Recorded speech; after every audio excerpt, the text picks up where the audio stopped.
Olá, Rangers! Você bobeou e estamos de volta com mais um vídeo.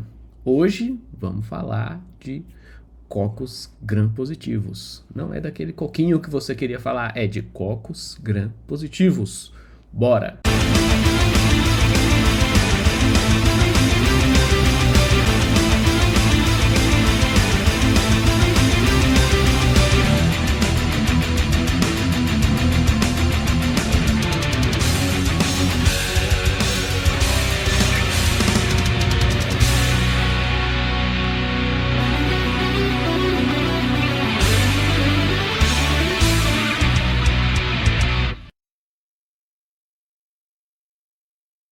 Então, cocos gram-positivos, a gente vai falar sobre as provas bioquímicas para identificação dessas bactérias. A gente já falou sobre as provas bioquímicas para identificação de bacilos gram-negativos. Vou deixar em algum lugar dessa tela.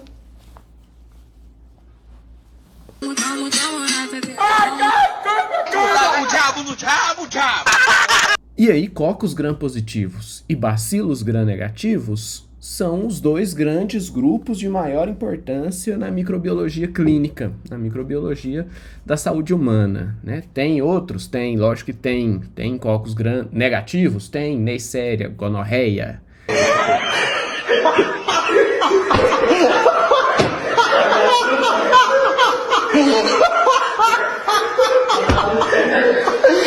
Neisseria meningitidis.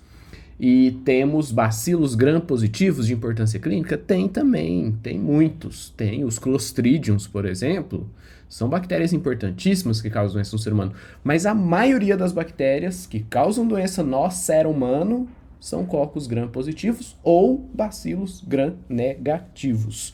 Mas que porra é essa, hein? Estamos dentro desse grupo. E aí, meus amiguinhos, identificação de cocos gram-positivos não é tão difícil quanto identificação de bacilos gram-negativos. Eu fiz um fluxograma super bacana aqui usando um site chamado Miro. Dá um Google aí. No Miro você consegue fazer esses fluxogramas bacanas aqui com muita facilidade. Essas setinhas vão puxando, do jeito que você puxa ali, elas vão junto. Então, a dica do dia é essa.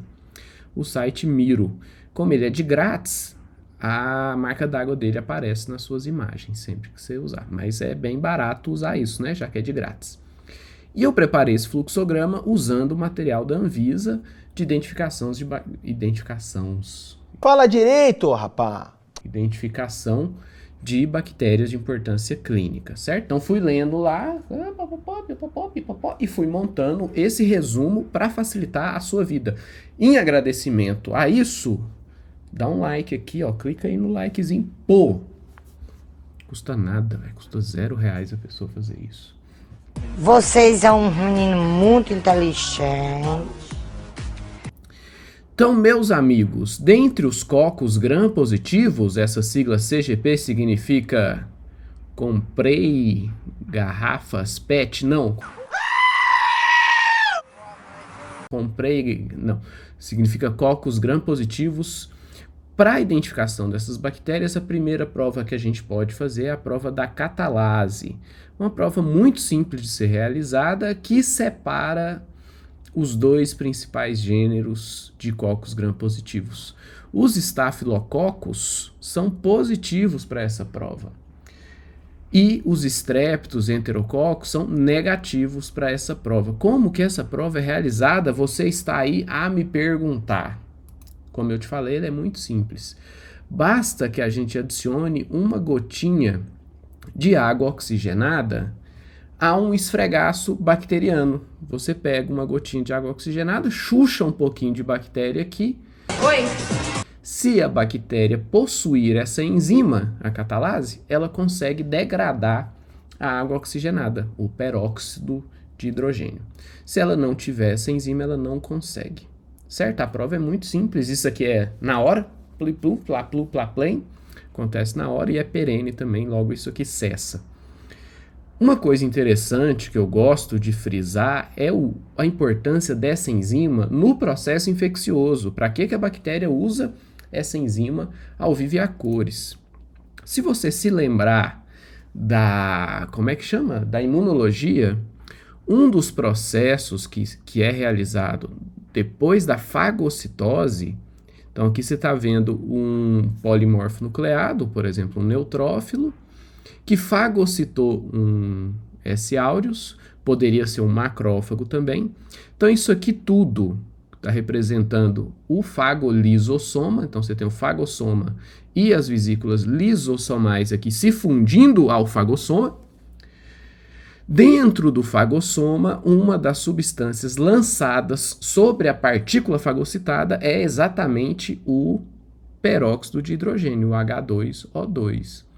E aqui, representada pela sigla CAT, com K, está a catalase produzida pelo Staphylococcus aureus. Ao secretar a catalase, a bactéria está degradando este mecanismo de degradação então ela está dando um dibre humilhante na resposta imune.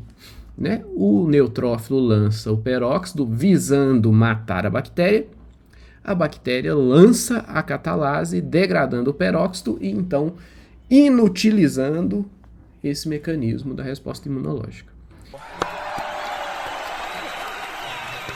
Que trabalho, hein, velho? Entendeu? Tomara. Feita a catalase e definido que gênero que a gente tá, a gente pode ir para qualquer um desses rumos aqui. Faz de conta que a sua catalase deu positiva. Estamos, então, dentro do gênero Staphylococcus, provavelmente. Existem outros gêneros aqui positivos, como Micrococcus, por exemplo, mas não tem tanta importância clínica. O Staphylococcus é o mais importante deles. A gente segue para essas provas. Prova da coagulase. A prova da coagulase é uma prova importante para definir espécie. A gente tem a espécie Staphylococcus aureus, que é uma espécie coagulase positiva, especialmente as cepas patogênicas, né? As cepas de Staphylococcus aureus coagulase positivos. Como é realizada a prova da coagulase? Você vai estar me perguntando aí. A prova da coagulase é feita quando a gente coloca a bactéria com um pouquinho de plasma. O plasma pode ser plasma humano, plasma de coelho, plasma de muriçoca, não, plasma de muriçoca não. Não. Que contém os elementos da cascata de coagulação. Na presença da bactéria coagulase positiva, ela consegue ativar o fibrinogênio e formar um coágulo de fibrina. Tá vendo aqui no tubo que aquele plasma que era líquido, você emborca o tubo, o líquido obviamente cede. Quando o coágulo de fibrina retrai, isso aqui fica gelatinoso. Então você emborca o tubo, emborcar é um verbo tipicamente goiano, se você estiver assistindo esse vídeo de outro estado, emborcar significa inclinar o tubo. Quando você inclina o tubo, essa matéria gelatinosa não cede. Pode ser feito em lâmina de microscopia também, embora na lâmina de microscopia não seja tão bacana de visualizar. Você visualiza flocos de fibrina na gotinha de plasma, certo? O mais legal de fazer é no tubo, porque essa leitura é mais fácil. Tá, essa prova ocorre em mais ou menos 2 a 4 horas, né? Não é instantânea, essa retração do coágulo não, leva um tempinho. E aí, de novo, como é que isso funciona na biologia da infecção? Bactérias produtoras de coagulase, aqui representada por CoA, elas formam esse coágulo de fibrina enquanto estão na circulação ou enquanto estão no tecido, aqui, enquanto estão na matriz extracelular. Isso faz com que essas bactérias passem desapercebidas da resposta imune. Elas se revestem desse coágulo de fibrina e ficam escondidinhas ali dentro. Então a resposta imune passa por aqui e a única coisa que ela visualiza é fibrina, fibrinogênio, fibrina. E fala, ok, tá liberado, pode passar. E a bactéria fica crescendo ali dentro daquele coágulo de fibrina, desapercebida. É uma desgraceira ou não é? É. Além disso, nós temos a prova do manitol, que é um meio de cultura em que a gente cultiva essas bactérias. O manitol é um açúcar presente nesse meio de cultura e o Staphylococcus aureus é capaz de fermentar o manitol. DNase também é feito no meio de cultura próprio, em que a gente acrescenta bases nitrogenadas no meio de cultura. Se a bactéria possuir essa enzima, ela consegue degradar as bases nitrogenadas e se forma um halo transparente no meio de cultura, muito parecido com aquele halo de hemólise que a gente vê no agar-sangue, né? Lembra muito, mas aqui não é sangue, é base nitrogenada. Esse meio de cultura costuma ser azul ou então verde, depende do corante que é acrescentado às bases nitrogenadas, e quando a base nitrogenada é degradada pela DNase, o corante se some, se esvai. Certo? Então o manitol que eu falei para vocês é um meio de cultura avermelhado, corzinha de suco de acerola, e quando a bactéria fermenta esse meio de cultura, né, quando ela fermenta o manitol, o meio de cultura fica amarelado graças à alteração do pH, pela acidificação do pH do meio de cultura e a mudança de cor do indicador de pH. Certo? Aqui a gente tem um mais bonitinho ainda, que você vê que o meio todo fica amarelo, não só exatamente onde a bactéria cresce, o meio todo acidifica e fica amarelado. Os testes de resistência ou suscetibilidade a antibióticos ajudam a identificar outras espécies. Então, teste a resistência à novobiocina, teste de resistência a bacitracina e optoquina vão ajudar a identificar aqui no grupo dos strepto e enterococos, certo?